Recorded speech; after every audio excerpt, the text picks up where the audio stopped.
هنعمل رز بالخلطة وبالخضار، وهنعمل فراخ طعمها حلوة جدا.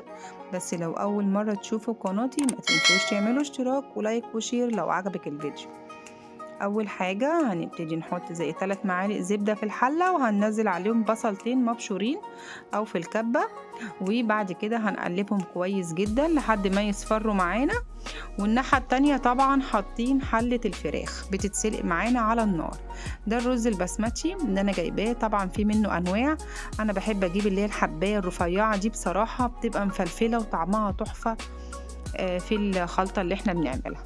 وبعد ما البصلة اصفرت معانا هنبتدي نحط البهارات بتاعتنا. احنا حطينا حبهان، وحطينا بهارات كبسة، وحطينا ليمون مجفف، وحطينا قرفة خشب. قلبناهم كويس قوي.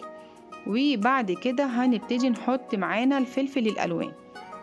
بصراحة الفلفل الالوان مع الرز ده بصراحة بيخلي معايا الاكلة بصراحة مسكرة وجميلة، وياريت تجربيها بنفس الطريقة اللي انا بعملها دي بالظبط كده.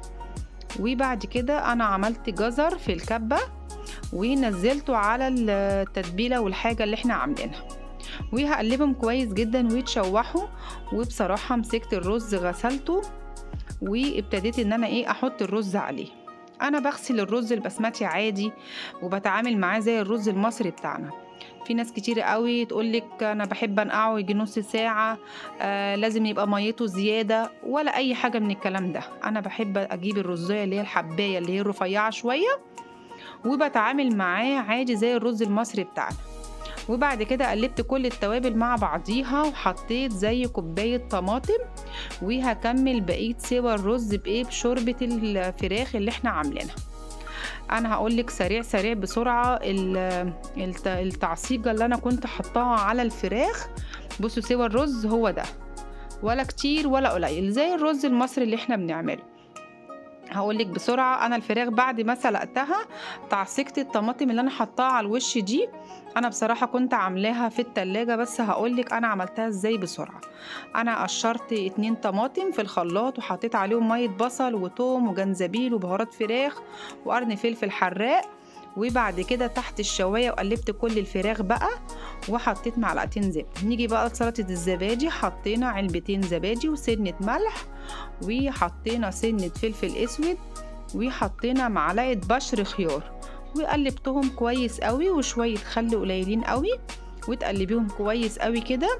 بصراحة بتبقى جنب الفراخ والرز اللي هو بالخضار وبالخلطة بتبقى طعمها تحفة. بصوا الرز حباية مفلفلة واحدة واحدة، بجد يا ريت تجربي الوصفة ديت وغيري بقى الأكل بقى شوية. الولاد بصراحة بتحب الرز دوت مع الفراخ. بصراحة الطريقة دي بتبقى جميلة جدا، وجربيها وهتعجبك قوي. ووفري واعملي كل حاجة في البيت، مش كل حاجة أكل جاهز في الغلا اللي احنا فيه دوت. اتعلمي كل حاجة تعمليها في البيت، ووفري بقى شوية.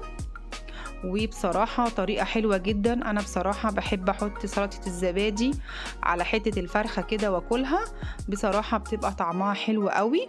والخلطة اللي احنا عملناها في اللي هي الصلصة اللي هي في الخلاط بالفلفل بالتوابل بمية البصل، ولما قلبتهم كلهم بالفراخ وتحت الشواية بصراحة بتطلع الفراخ طعمها تحفة زي الفراخ المشوية بالظبط زي بتاعت بره. يا رب تكون الوصفة عجبتكم. ما تنسوش تعملوا لي اشتراك. بحبكم في الله، والسلام عليكم ورحمة الله وبركاته.